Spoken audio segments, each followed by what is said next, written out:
Welcome to the first video in our Excel project series. In this video, we'll use a real-world dataset to learn essential Excel functions. I have downloaded this dataset from Kaggle, one of the most popular platforms for data enthusiasts. You can find the link to the dataset in the video description. For this tutorial, I'm using online Microsoft Excel, which is accessible in both Mac and Windows. If you don't already have Excel installed, you can use the online version as I do or download the desktop application. So grab the dataset, fire up Excel and let's dive in. Here's a quick look at the dataset we'll be working with. It's a sales data. It contains columns like sales, which represent revenue, quantity ordered for item purchased, and status, which tells us the progress of each order. Understanding the structure of the dataset is the first step in any analysis. These columns will help us calculate metrics, automate decisions, and create visualization in Excel. Let's get started.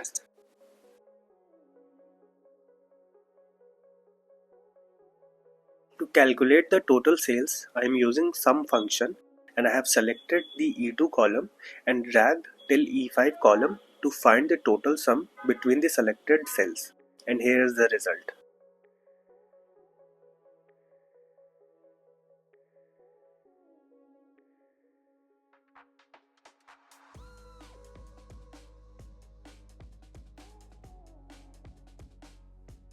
To calculate the average quantity ordered, I am using quantity ordered column and I have selected B2 cell till B51 cell and I am getting a result as 35.51.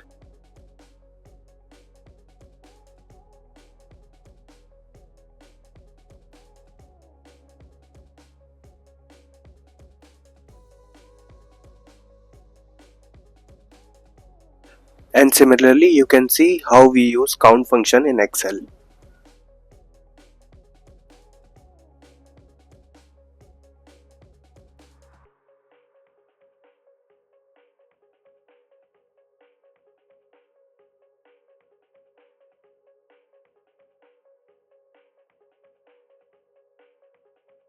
You can use if-else function to define custom data fields.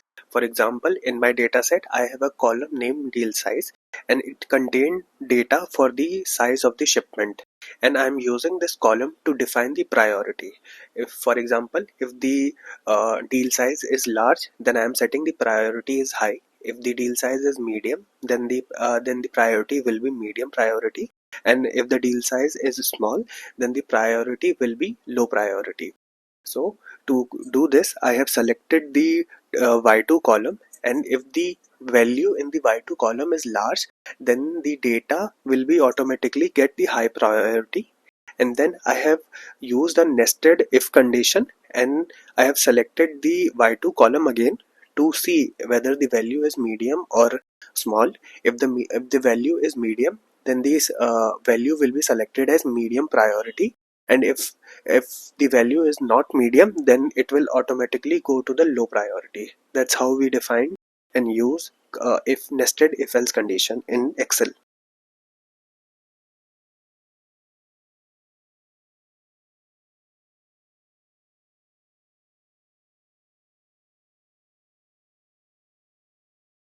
Graphs helps you in better data visualization.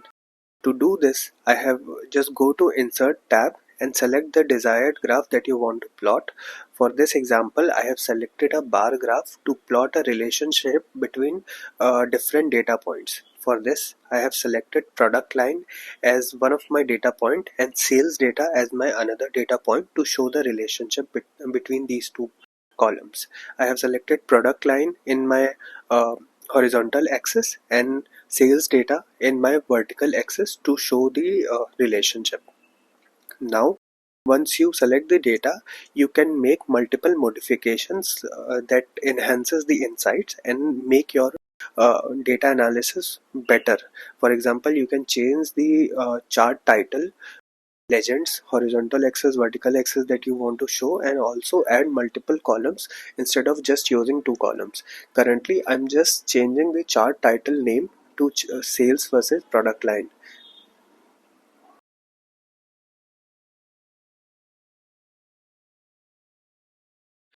Sorting and filtering are quick way to organize your data. To find the highest revenue orders, sort the sales column in descending order. Then use filter to focus on specifics. That's a wrap for today.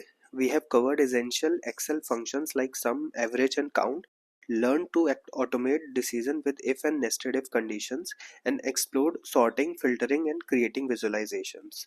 These skills are vital for any data analysis project. Practice these techniques with your dataset, and you will gain confidence quickly. In the next video, we'll take it up to a notch with advanced functions like index and create pivot tables. See you there.